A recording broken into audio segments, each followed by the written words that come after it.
Você sabe que todo jornalista um dia foi foca? A diferença entre um e outro você vai saber na série Entre Nós. É um prazer ter você aqui. Obrigada pela colaboração. E Eu que primeiramente, agradeço pela oportunidade. a gente agradece. Primeiramente, eu gostaria que você falasse um pouco sobre a sua trajetória.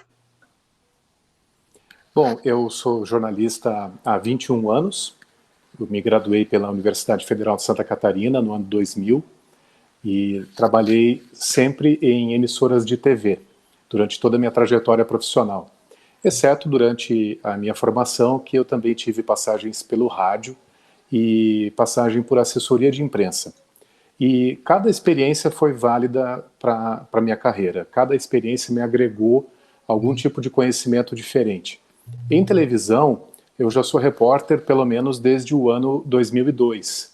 Eu comecei como repórter na TV, antiga TV Modelo, a afiliada Globo, de Bauru, São Paulo.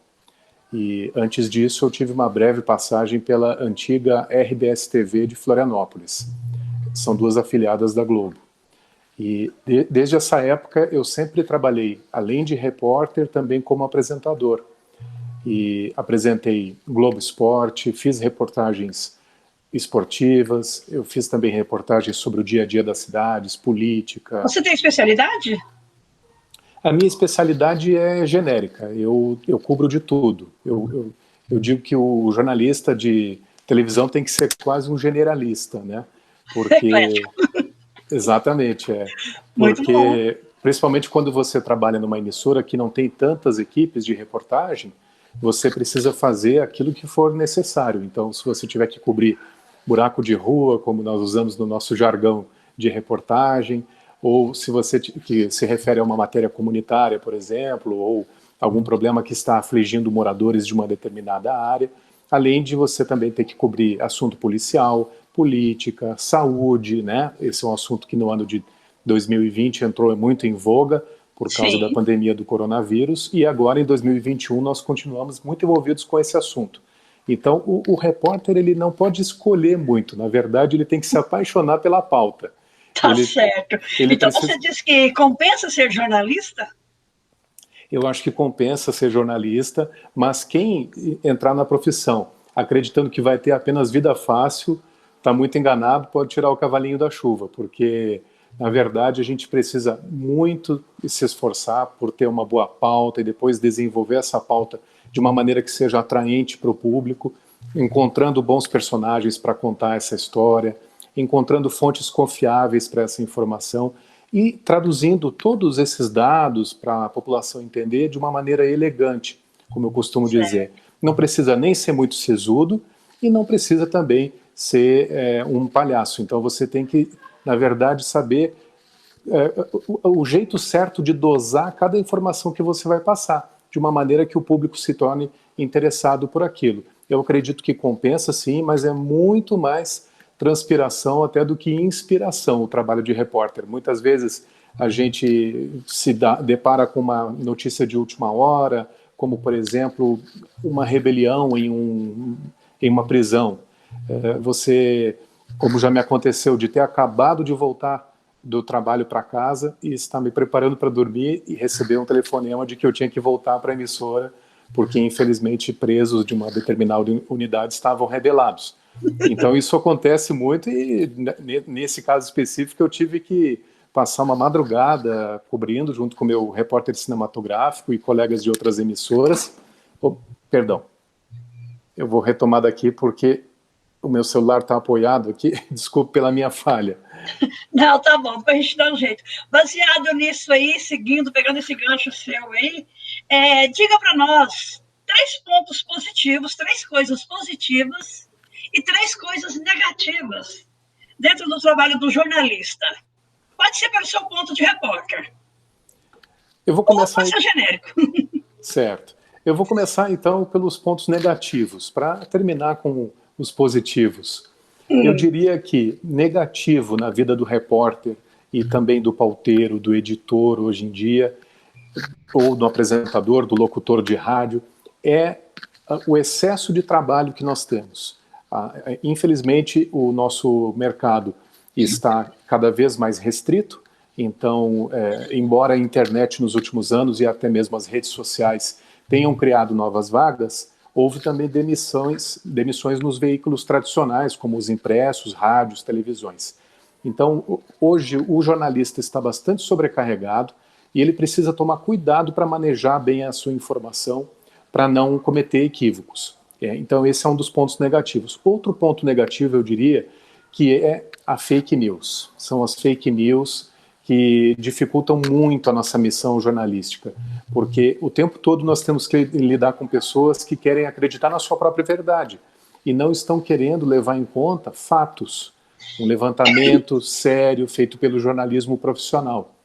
Então, esse é o segundo ponto negativo. Um terceiro ponto negativo que eu vejo é a falta de um preparo pessoal, de uma dedicação maior do estudante, desde o momento da sua graduação até o momento que ele vai para o mercado de trabalho, que em muitos casos nós vemos uma deficiência hoje no Brasil na educação básica. Infelizmente, ainda existe um degrau muito grande entre a educação básica, e nisso pode ser incluída educação infantil, ensino fundamental, ensino médio, e a universidade. Então, o antigo terceiro grau, o ensino superior, ainda exige muito de muitos estudantes que não estão preparados. Então, por isso, eu entendo que todo acadêmico precisa ser muito curioso, se interessar mesmo por aquilo que ele deseja, o seu projeto de pesquisa, uma reportagem que ele vai fazer para um site, buscar o maior número de informações diversificadas e com pessoas que possam ser confiáveis. Então, o ponto negativo seria as pessoas não se prepararem adequadamente para uma reportagem ou para uma pauta. E por isso que deve buscar a sua melhor formação, que não depende apenas da academia. A nossa formação também conta muito quando nós pesquisamos por conta própria, buscamos outras pessoas que possam agregar dados importantes para as nossas matérias. Tá certo. E... os pontos positivos. Os pontos positivos, claro. Desculpa. Vamos para os pontos positivos, então. Eu vejo que jornalismo é missão. É você encontrar um modo de traduzir a realidade para a sociedade. A gente nunca vai conseguir mostrar a realidade tintim por tintim. A gente faz um recorte, mas esse recorte precisa ser bem feito. Você precisa contemplar o maior número de pessoas que vão entender aquilo que está sendo transmitido. Então, é tradução. Às vezes eu me sinto como um tradutor simultâneo, porque eu preciso conversar com o cientista, ou com o prefeito, ou com o empresário, ou com o seu José de um bairro, a Dona Maria, e a gente precisa transitar muito bem entre todos esses públicos. Outro ponto positivo do jornalismo, da reportagem, é quando você consegue, por meio do seu trabalho, ajudar de verdade uma família, uma comunidade, uma população de uma certa área. Quando você sente que o seu trabalho fez a diferença na vida daquelas pessoas. Você deu voz para quem estava, de alguma maneira, excluído da sociedade, e essa pessoa fez uma demanda ao poder público, alertou para um problema que ela estava enfrentando, falou sobre problema de saúde, falta de vaga em hospital, ou pediu mais consciência na política, cobrou um determinado detentor de cargo público para que ele exerça a sua obrigação, e quando a gente, como jornalista, retratou aquilo, dando voz a essas pessoas e também ouvindo os responsáveis, a gente conseguiu mudar a vida dessa pessoa que nos pediu socorro como jornalistas. Um terceiro ponto positivo que eu destacaria, e eu peço desculpa se eu estou me delongando muito, Aurenice. Tá no tempo. O terceiro ponto positivo é a criatividade, na minha opinião. Eu sempre procuro uma forma de contar de um jeito... Eu sempre procuro uma forma diferente de contar uma história que muita gente já contou. Então, a gente costuma dizer, e você, como aspirante a jornalista e ex-estagiária, deve saber que existem as pautas sazonais, né? Então... todo mundo tem que cobrir Natal, Dia das Mães, Dia dos Namorados, não é verdade? Isso. Só que você não pode simplesmente pegar o trabalho do seu colega do ano passado e reescrever assinando no final, né? Então a gente precisa encontrar uma outra maneira de fazer isso. E por isso é que tem que ser criativo, tem que colocar a criatividade em campo, procurar um outro modo de contar essa mesma história, ouvindo pessoas diferentes, falando de uma maneira diferente, começando de um jeito diferente. Você não precisa fazer sempre aquela reportagem que seja quadradinha, por assim dizer. Comece com off, sonora, passagem, off, sonora. Você pode começar com uma passagem, você pode começar com uma sonora, de um depoimento emocionante, e depois ir contando. Você pode contar essa história de trás para frente, então existem 1000 maneiras de fazer, sempre, né? E eu acho que é na criatividade que cada um vai se destacar depois no mercado de trabalho, porque quem faz só o feijão com arroz serve até um certo ponto, mas depois, quando exigirem um pouco mais dessa pessoa, aí ela vai acabar pedindo arrego e vai mostrar que ela não estava assim tão preparada, né? Inclusive para ter poder de improviso na hora que precisa. Tá certo. Como que é trabalhar como repórter na Rede Globo? Para mim, trabalhar como repórter na TV Globo é uma grande recompensa, na verdade, a todo o meu esforço, desde que eu comecei em televisão, desde que eu comecei com jornalismo. É uma grande emissora que se preocupa muito com a correção das informações e sempre os critérios jornalísticos para divulgar alguma coisa que seja do interesse público, interesse da sociedade.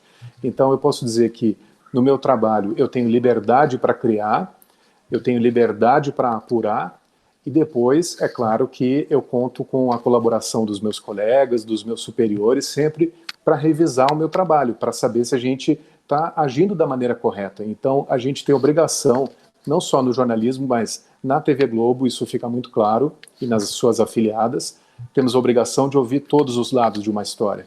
Então, você nunca traz apenas um lado de uma história e não dá chance de o outro lado se manifestar. Nós fazemos sempre isso. E também é muito importante que na reportagem da TV Globo a gente busca essa maneira, esse jeitinho de contar a história diferente, sem apelar para o sensacionalismo, sem apelar para aquela, como a gente chamava na faculdade, que existiam alguns jornais que se você apertasse, espremesse, saía sangue, né? Então, o caminho não é por aí. Eu entendo que o caminho é aquele que seja contar de uma maneira clara, transparente para as pessoas o que está acontecendo e de um jeito fácil das pessoas compreenderem. E de preferência, o que eu busco nas minhas reportagens é o novo, é o inusitado. Então, houve uma vez, se eu puder contar aqui um pouco de algumas matérias minhas, que eu conheci um segurança de lojas e era um homem muito forte, alto,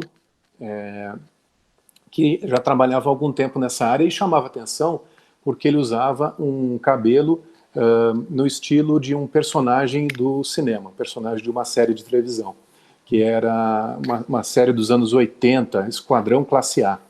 E esse homem usava um moicano, esse nosso personagem. Ele usava esse moicano no cabelo e nós então fomos conversar com ele a partir do momento em que ele contou que não trabalhava apenas com segurança, mas que ele fazia arte também em casa. Ele trabalhava com desenho, com colagem, com purpurina. Era um trabalho artístico interessantíssimo. Então você pega aquele personagem que é um brutamontes, um leão de chácara, né, que toma conta do comércio, e aí vai para a casa dele e vê que ele tem a sensibilidade de trabalhar com arte. E assim, entre outras histórias curiosas que a gente já contou. Houve uma vez também na própria Universidade Federal do Tocantins que eu conheci uma geladeira de livros. Como é que você chamou? Ainda tem lá. Ainda tem a geladeiroteca, geloteca? Como é que é? Próximo ao RU. E nós fizemos uma reportagem para a TV Anhanguera no ano de 2016, em agosto de 2016, que foi nessa biblioteca que foi colocada num refrigerador antigo. Eu comecei essa reportagem com a minha imagem como se eu estivesse falando de dentro da geladeira. Melhor dizendo, como se a câmera estivesse como se eu estivesse abrindo uma geladeira para pegar alguma coisa. Então a câmera estava dentro do refrigerador, eu comecei falando para a câmera que a gente já sabe para que funciona uma geladeira, todo mundo às vezes assalta a geladeira de madrugada, quando está com fome, vai lá beliscar alguma coisa, mas a geladeira também pode ter outras utilidades, né? E no caso, foi essa que nós descobrimos que era da geladeira de livros, né?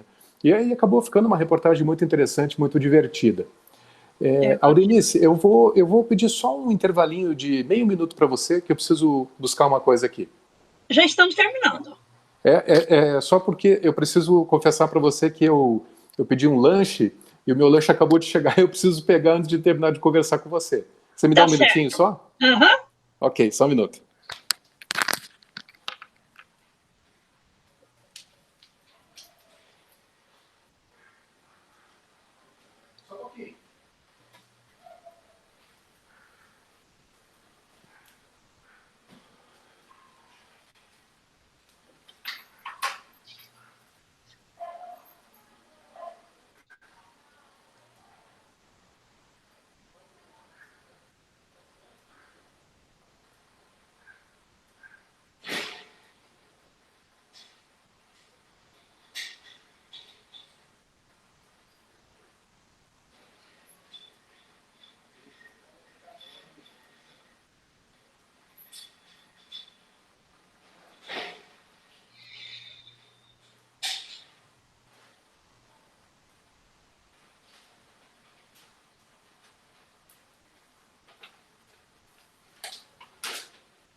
Pronto. Eu peço desculpas pela interrupção, mas essas coisas acontecem na hora que não deveriam, né? Lady Murphy, né? Certo. Então, Cassiana, agora para finalizar, eu gostaria de pedir para você assim, uma orientação, umas dicas, o que você puder, o que você pode dizer para nós, como diz o professor Osfoca, que pretende ser repórter de TV.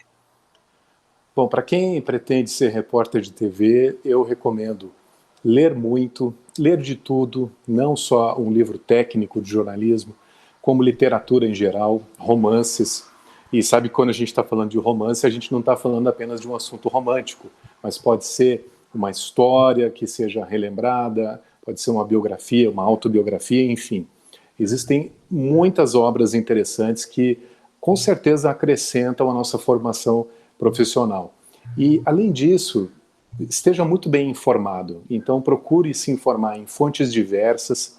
Não leia apenas as notícias de um portal ou assista somente a um canal. Se você puder, diversifique a sua maneira de se informar, mas é claro que sempre tentando complementar aquilo que você ficou em dúvida. Então, se você ouviu uma notícia na rádio, mas acha que ainda precisa saber um pouco mais sobre aquele assunto, vá pesquisar. Use lá um navegador ali, pesquise pelo celular, dê um Google ali, enfim, que você possa buscar mais sobre um assunto. Mas procure sempre se ater a fontes oficiais, quando for trabalhar com essas informações para o público. E evitar blogs, sites que não têm não tem a confiabilidade, né? Como, por exemplo, você não pode dar como certa a informação que consta na Wikipédia, né? Ou Wikipedia. Enfim, você precisa, você pode ter aquilo ali como um esboço, um rascunho, mas você precisa das informações oficiais. Quando for consultar uma informação estatística da população brasileira, IBGE, né? Então, se você tem uma informação oficial do Ministério do Planejamento, perfeito. Tem uma informação do governo do estado, da prefeitura da sua cidade, sempre é importante buscar essa informação oficial, porque você tem a quem acreditar aquela informação. É muito diferente da gente trabalhar com achismo. Então, se você ouviu dizer que é de determinada maneira, ou alguém comentou, estão falando, tem um determinado boato, vá checar, de preferência, se necessário, cheque mais uma vez. Então, essa é uma informação importante para quem vai começar na profissão. E tenha interesse verdadeiro por aquele assunto que você vai cobrir. Procure saber mais sobre ele. não se atenha apenas à pauta. A pauta é o caminho, é o roteiro que você vai seguir, mas não quer dizer que ela está totalmente correta. E isso não envolve nenhuma maldade do pauteiro, não é um pauteiro querendo te sacanear, não. Muitas vezes é só porque houve aquela primeira informação que foi apurada por uma equipe e depois você vai até a rua para confirmar se aquilo é verdade ou não. É como método científico. Tudo começa com uma hipótese. Quando você vai para a rua, aquela hipótese poderá ser confirmada ou refutada, que é negada, né? Então, a partir daquilo ali que você vai formar o quê? Uma reportagem que equivaleria nessa comparação com a teoria. Então, tenha sempre isso em mente, procure ser responsável na sua apuração, procure adotar o maior equilíbrio possível naquilo que você vai transmitir. Nós sabemos que não existe 100% de neutralidade, não existe 100% de imparcialidade, mas a gente sempre busca isso, né? É claro que depois, na maneira de escrever, de falar, de fotografar, de fazer imagem, cada um de nós vai colocar um pouco da sua história pessoal, vai colocar a sua impressão. Mas quando você busca ser imparcial, o público vai saber reconhecer isso e você vai ter mais credibilidade. Então, apaixone-se pela matéria que você vai fazer, brigue com ela por unhas e dentes, e se realmente valer a pena, vai até o final, com todas as consequências que ela tiver, que com certeza vai ser sucesso. Eu desejo boa sorte para todos os calouros, para todos os veteranos do curso de jornalismo e aqueles que estão se formando agora também. Tá certo. Muito obrigada, Cassiano. Obrigado a vocês. Feliz Dia dos Jornalistas. Muito obrigado. Feliz Dia dos Jornalistas para todos os nossos futuros colegas de profissão. Que sejam muito bem-sucedidos. Eu agradeço em nome de todos. E muito obrigada.